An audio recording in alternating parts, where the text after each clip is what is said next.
Cosmic parasites are turning the world into a stage, where people are just pawns, and those meant to protect them serve someone else's agenda.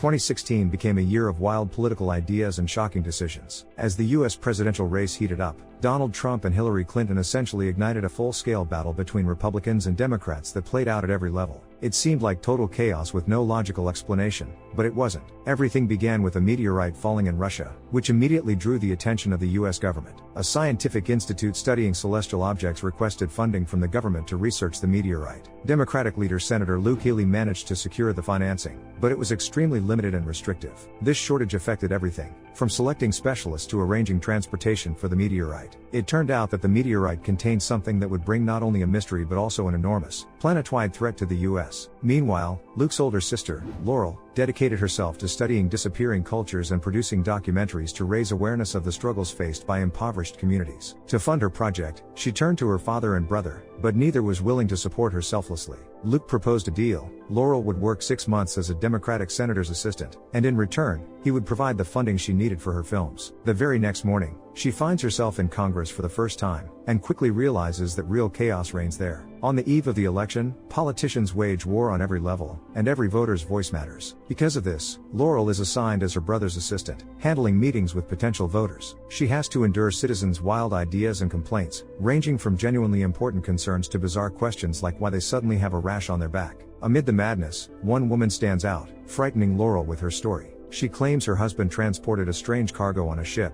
after which his behavior changed drastically. Watching the eerie footage from the ship, Laurel realizes that the government is funding this project, and that the cargo might be something terrifying, possibly even biological weaponry. Soon, Laurel meets Garrett Ritter, an aide to Republican Senator Red Whitus. Garrett understands that Washington is on the brink of collapse and proposes a deal. The Republicans are willing to back down from their positions if the Democrats agree to allocate $48 million to help people with autism. The offer seems extremely advantageous, but it's only valid for 90 minutes. During that time, Laurel must find her brother and convince him to accept it. In her search, she also discovers that Luke has a lover, Scarlett, his assistant. Instead of accepting the deal, Luke and the other Democrats suspect it's a trap and reject the Republicans' business proposal. What's worse, they slash the budgets of numerous projects, causing the Meteorite Research Institute to shut down. At that moment, the true secret of the celestial object is revealed. Inside it were millions of alien insects, now freed into the world. The next morning, the Democratic office fires most of its staff, and Laurel begins noticing people acting strangely.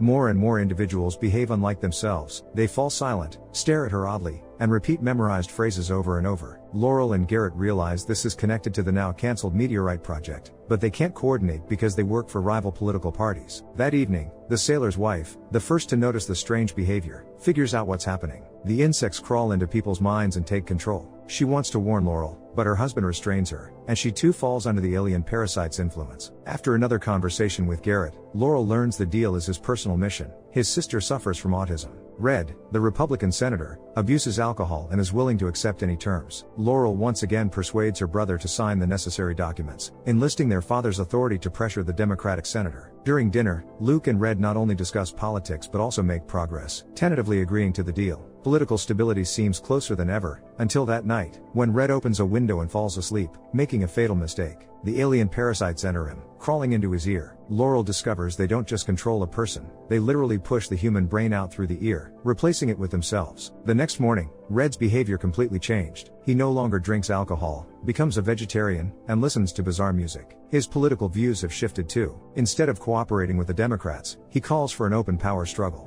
He embraces Trump's vision of making the US great again and orders all previous agreements canceled. Within hours, Red meets with a Democratic senator, offering $18 million to switch sides and join the Republicans. Meanwhile, Laurel tries to track down scientists who studied the meteorite. She finds one, but he's furious. There's something inside his head. Laurel calls for an ambulance, but on the way to the hospital, the man's head explodes. Laurel realizes the madness is spreading. The following morning, she learns that the Democrats have lost the majority, but what truly terrifies her is that Scarlett's behavior has become as strange as everyone else's, overtaken by the same alien influence. The next morning, Laurel notices strange insects have somehow made their way into her house. She tries to fight them off with a regular spray, but it's completely useless. After killing a few of the parasites, Laurel barely escapes and heads to work, plunging back into the chaos of politics. Today, among the voters is a special girl named Annie. She's battling cancer and dreams of seeing the Lincoln Memorial so she can take a photo with it. Laurel asks her brother for help, but he's caught up with more pressing matters. Meanwhile, Democratic senators are holding a meeting to plan their next moves. Luke is in a precarious position after losing a senator, but Ella Pollock supports him and suggests giving him time to fix the problems. Soon, Luke and Red appear in televised debates, but nothing substantial comes from them. Since aliens have taken up residence in his head,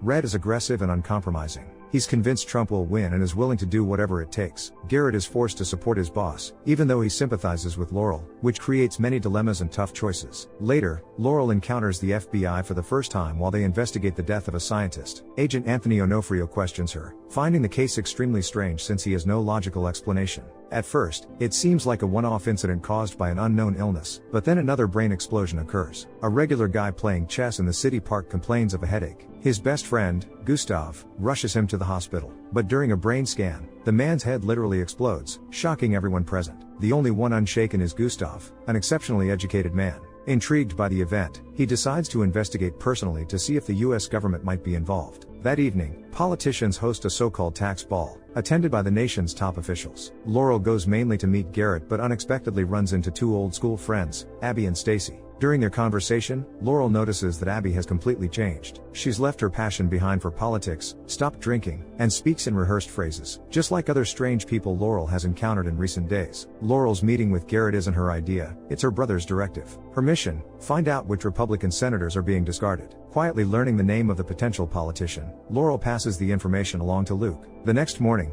Laurel meets Rochelle, the daughter of the deceased scientist and a hospital worker who witnessed another head explosion. Rochelle is convinced these events aren't random and shows Laurel several brain scans. The chess player's brain wasn't just damaged, it contained strange moving dots that traveled through the brain like living organisms. Meanwhile, Gustav runs experiments on the remains of his friend's brain and discovers crawling parasites. Continuing the political games, Luke uses the cancer-stricken girl to showcase the Democrats' care for their voters. Red, meanwhile, is ready for war and digs up dirt on the girl's father, broadcasting to the world that he supports unconventional values and atheism. Later, Luke and Ella meet with a Republican senator, hoping to sway him to their side. It seems like the Democrats are regaining ground, but that turns out to be a mistake. The senator is actually a plant and gives an interview accusing Luke and Ella of attempting to bribe him. That same night, Scarlet tries to hold Luke still so the alien parasites can invade his mind, but a twist of fate saves him. Abby locks Stacy in a room, leaving her vulnerable to attack by the parasites. Everything happening is part of a deliberate plan by the alien insects, targeting the brains of anyone connected to the US government. Realizing this, Laurel examines the photos and finds Gustav's contact information, trying to reach out to him. The next morning, Ella receives flowers, believing it's a peace offering from Luke. In reality, the flowers were sent by Scarlet, not as a kind gesture, but as part of a calculated plan. Hidden in the bouquet were alien parasites. While Ella is distracted watching another round of televised debates, the insects crawl into her head, turning her into one of the mindless, easily controlled politicians. Meanwhile, the debates spiral out of control when one of the Republican candidates' heads explodes live on air. Soon, Laurel hears about the incident. Ignoring the FBI agents, she rushes into a rival's office to make sure Garrett, the man she secretly likes, isn't the victim. Back at work, Ella's behavior changes drastically. Instead of supporting Luke or trying to reconcile, she takes a hardline political stance. She proposes removing Luke as the head of the Democrats and is ready to take charge herself. Her goal is to start a war with the Republicans, using every tactic at her disposal, no matter how vile. When Red hears this, he publicly backs Luke, but intentionally, knowing the Democrats will do the exact opposite. Meanwhile, Laurel continues meeting with potential voters, unaware that the stranger in her office is Gustav. He acts suspiciously and cautiously, using an alias and revealing nothing about his visit before leaving just minutes later. Later, Laurel decides to throw out Scarlet's flowers and comes face to face with her. Obsessed with aliens, Luke's mistress openly claims that they are multiplying and will eventually take over the world. Any resistance is pointless, and soon Laurel, and everyone else, will give in.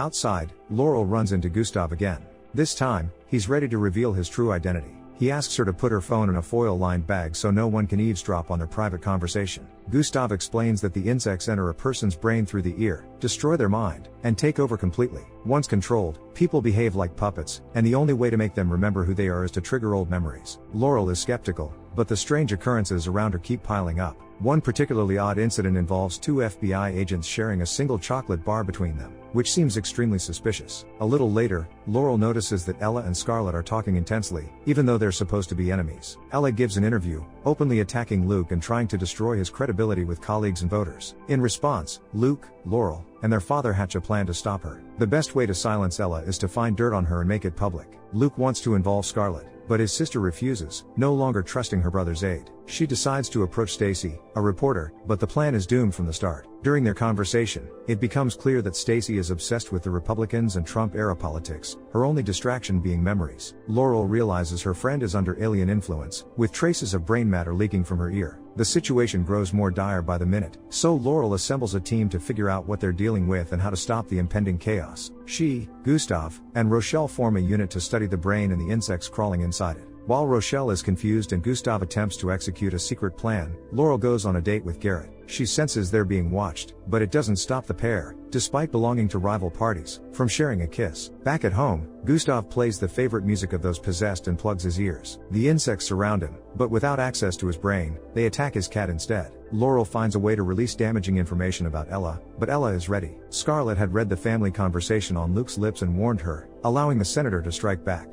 She exposes Luke as a cheater with Scarlett as his mistress. Feeling guilty, Luke tries to apologize to his pregnant wife, but even her forgiveness can't restore his reputation with potential voters. While Rochelle and Gustav struggle, Laurel's pursuit intensifies. At one point, FBI agents detain her for questioning, though their behavior seems unusually strange. The only sane person is Anthony, who informs her brother about what's happening. Luke rushes to the FBI to exert his authority and get Laurel released. Yet she realizes surveillance is constant, and she must tread carefully in the world of exploding heads. Back home, Gustav resumes hunting the alien parasites, only to discover that they've hidden themselves in his cat's brain. The next evening, Laurel meets Anthony at a cafe to discuss recent events and secure his support. Unfortunately, Garrett spots them and openly shows his jealousy. What's worse, he knows the FBI agent and is convinced that Anthony is a terrible person. Feeling irritated, Garrett spends the night with the TV host, while Laurel leaves her date to meet Gustav. He brings a cat for study, and together with Laurel and Rochelle, they finally confirm their theory. The insects invade the brain, destroying only half of it to occupy the empty space. The result is that a person loses hearing in one ear and develops coordination problems. Meanwhile, alien parasites continue terrorizing all of Washington. They enter ordinary citizens' homes and turn them into radical supporters of either the Democrats or the Republicans. The situation escalates to the point where people cause car accidents and even attempt to kill each other. One of these crazed individuals ends up in Laurel's office, urging her to execute Republicans. Recognizing his madness, Laurel avoids engaging with him and asks her brother to double the building's security for everyone's safety. Republicans, led personally by Red, demand budget cuts for 3 departments: energy, transportation, and science. The Democrats are willing to compromise and make one concession, but their political rival refuses to negotiate. Red wants it all, while Ella categorically refuses. Their clash paralyzes the government, plunging the country into chaos that grows increasingly uncontrollable. Red orders Garrett to create an organization called the One Trackers, recruiting people with strong political opinions. Initially, the group is meant to justify so-called complaint letters, but soon the situation spirals out of control. During a meeting with the group's leaders, Garrett discovers they've posted instructions online for assembling weapons and explosives, and are ready to kill anyone who doesn't support the Republicans. The situation worsens by the minute, and it seems like the government is on the brink of collapse. Laurel urges her brother to act and narrowly escapes an obsessed, knife-wielding maniac who urges her to use the weapon to kill Republicans.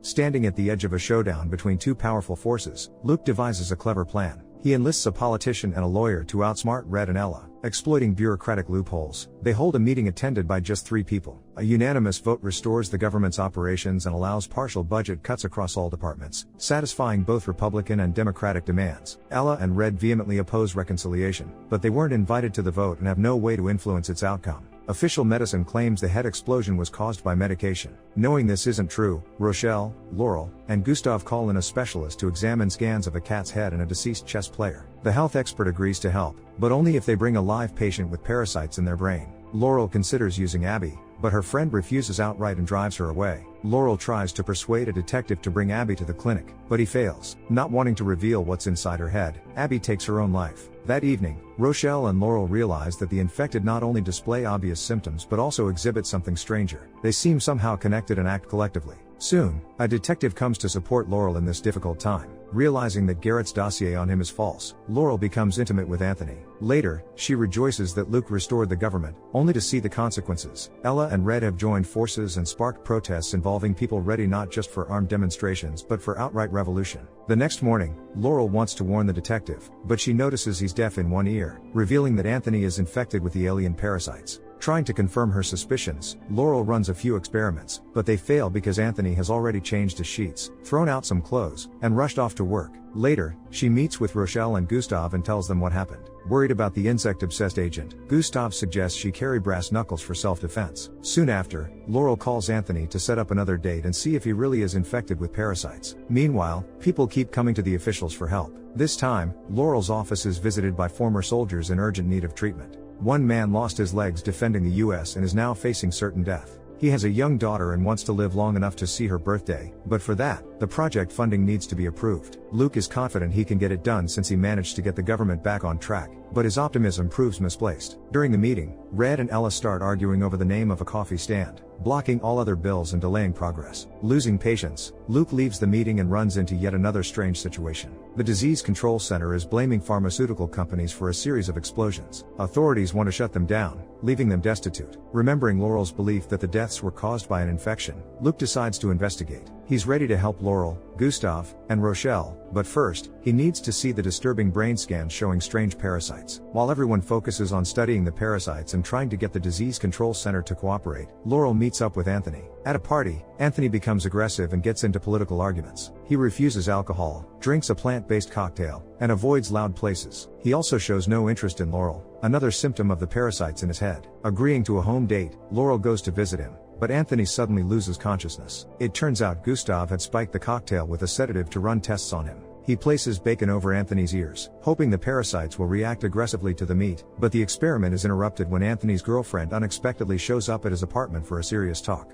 A little later, it's revealed that the soldier has been sent to the hospital. He could die at any moment. The funding project is still frozen, so Luke decides to speak with Red personally. The Republican refuses to cooperate at first, but Luke convinces him that he can benefit politically by taking credit. Red visits the soldier, takes a photo with him, and then approves the bill, claiming it as his personal achievement. Luke is willing to risk losing voters but feels satisfied. He saved a life through tough decision-making. Meanwhile, Rochelle and Gustav get a chance to meet with a disease control center worker. After reviewing the scans and observing the insects moving even after being split apart, she realizes these are extremely unusual organisms. They're clearly not from Earth, but to continue their work, it's crucial to understand their behavior and identify what affects them the most. During an experiment, Gustav notices that an old man's hearing aid emits static when he passes near the infected Anthony. He hypothesizes that the insects in human brains don't just control their hosts, they also communicate with each other using low-frequency waves. That evening, Luke meets with another lover in a desperate attempt to shed light on the insect problem and the disease they cause. He has to take extreme measures, but by the next morning, he's made a public fool of himself and is strictly forbidden from speaking on the subject. Gustav and the Disease Control Center worker don't find any insects, but in reality, parasites are hiding in the woman's bag, infecting her. The next morning, she refuses to cooperate with their team. Every attempt to make progress fails, leaving Gustav, Rochelle, and Laurel empty-handed. At night, Anthony shows up at Laurel's place, bringing pizza and flowers. He tries to justify his strange behavior, but suddenly grabs her and holds on tight. At that moment, a swarm of insects emerges from the flowers and approaches her. Realizing there's no reasoning with someone who's infected, Laurel beats him with brass knuckles and drives him out. Later, Gustav visits and leaves her headphones and a protective mesh to shield herself from the insects while sleeping. Laurel, however, considers it overkill and goes to bed without them. A major mistake. As it turns out, the parasites live in cherry blossoms and attack while she sleeps. Laurel wakes up with a terrible headache and realizes that insects have made their way into her brain. She tries calling the police and emergency services, but no one responds, because the operators themselves are infected with the parasites. Gustav, learning about the flowers and the insects, is the first to come to Laurel's aid. He and Rochelle work to find an effective way to fight the creatures. After analyzing which part of the brain the insects are consuming, the team discovers that the parasites are disturbed by movement, loud music, and alcohol. Laurel is forced to drink and party, but even that isn't enough to make the parasites leave her body. Luckily, there's one more effective method: sexual intimacy. At that moment, Garrett shows up at Laurel's apartment, and she boldly uses him to get him into bed. During the act, she loses consciousness, but it's precisely this that drives the insects out of her brain. Gustav manages to catch one for study, but the most important thing is that Laurel is completely healthy and her mind is intact. The next day turns into a real trial. First, Red summons Laurel and threateningly demands that she leave Washington. Later, an elderly voter reports problems with polling stations. At first, it seems minor, but when Laurel maps the stations, she realizes they form a constellation far out in space. Rochelle studies cosmic sounds and notices that the accelerated sound coming from the constellation matches the song that infected people are hearing. The conclusion is clear. This isn't just insects or a disease. These are aliens taking over the minds of world leaders. Rochelle and Gustav passed the captured insect to a scientist at the Disease Control Center, but politicians already infected blocked the study. They cut off the center's funding and strictly forbid any research on the parasites. Later, Red and Ella get into a fight, leading senators to not just limit the center's work but plan its complete destruction. To a normal person, this seems irrational. But these leaders are obsessed with the aliens and pursuing their own agendas. Trying to save at least her close friends, Laurel takes Stacy to a nightclub. She hopes to heal her friend with music, alcohol, and memories, even bringing along her friend's ex-boyfriend. At first, it seems like the plan might work, but Stacy reacts violently. Soon it becomes clear that it's not Stacy speaking at all, but the insects controlling her mind. Stacy's brain is completely gone, devoured by the parasites. They're not just controlling her body, they're now threatening Laurel. Their goal is to take over the planet, and nothing will stop them. Neither Laurel, nor Gustav, nor Rochelle, nor Luke can stand in their way. It feels like the end of humanity, but those who still have their minds intact refuse to surrender and are ready to fight back against the aliens. If power is always driven by invisible forces, does true democracy really exist, or are we just watching an illusion of choice? Drop your thoughts in the comments down below, smash that like button, and don't forget to subscribe. See you in the next video.